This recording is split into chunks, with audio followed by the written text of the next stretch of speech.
except probably your congressman who is from here, the governor and the provincial governor. So Bishop, sa mga mayor, sa secretary of ARM, magandang baga sa inyong lahat.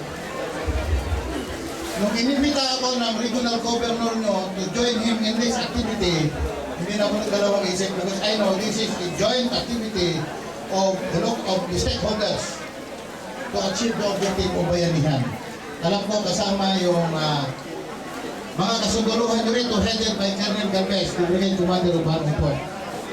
So magkakasama sila rito. Kung balikan natin the concept of bayanihan, ito rin yung battle cry namin ngayon sa Armed Forces.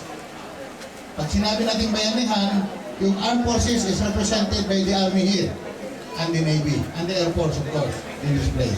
Ito yung battle cry din namin. We launched this 2 years ago, we are now in our 3rd year.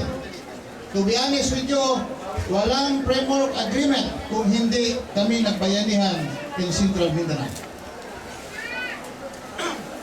My message this morning is just actually to tell you, we are always there, nasa likod. And in fact, yung sundalo ay sunod-sunuran lang sa gusto ng katauhan. Tao pa rin. Sinasabi nga ni Presidente, kayo ang boss namin. In this area, ang boss nyo is your local executive. Hindi yung army. Hindi yung police. Kayo pa rin. Hindi kami magarating dito kung ito hindi pinagkasunduan ng lahat. I have been into so many settlement of Rido. Hindi Maranao, ay Maguindanao.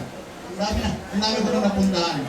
Sana naman ito is once nisettle natin ng maayos, talagang habang buhay na settlement.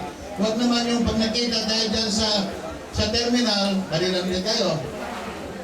Sana naman this will be a lasting settlement. And I know na pa-improve yung community natin, lalo na itong isla, yung Basilan. Mag-i-improve tayo. Ito is mangyayari lang kung tayo ay nagtutulong-tulungan towards what? Kapayapaan at kaunlaran. Dalawa lang.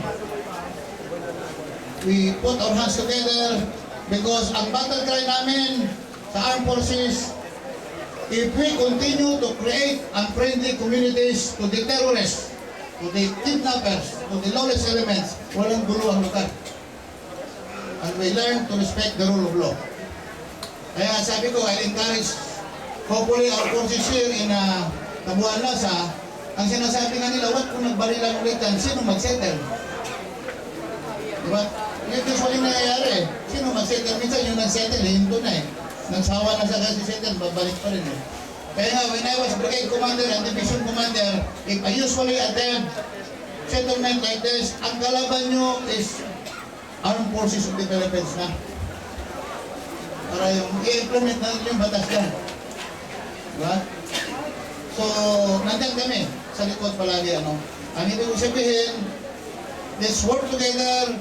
Your Armed Forces will always be in full support to you. Mapapansin nyo rin, hindi na kagaya ng unang panahon, yung mga tao natatakot sa sundalo pag nakikita, natatakot na eh. Ang ibig ang tingin natin, may kasalanan ito, bakit tumatakbo? Hindi ganun yung sundalo natin. Kayo ang gumawa ng sundalo, kayo nagsusweldo ng sundalo. Hindi kami magarating dito kung hindi namin mandate ito. We will always be there regardless of any affiliation because your Armed Forces will always be there to protect our mandate, the protection of people. Yung kapayapaan at kaunlaran na gitna ng direksyon natin ng government yan. So with that, Colonel Galvez, Colonel Perecher, Colonel Navy around, lahat ng 104th Brigade, Westmencom na sa Sambuca is all in full support to whatever endeavor tungo sa kapayapaan at kaunlaran. Maraming salamat.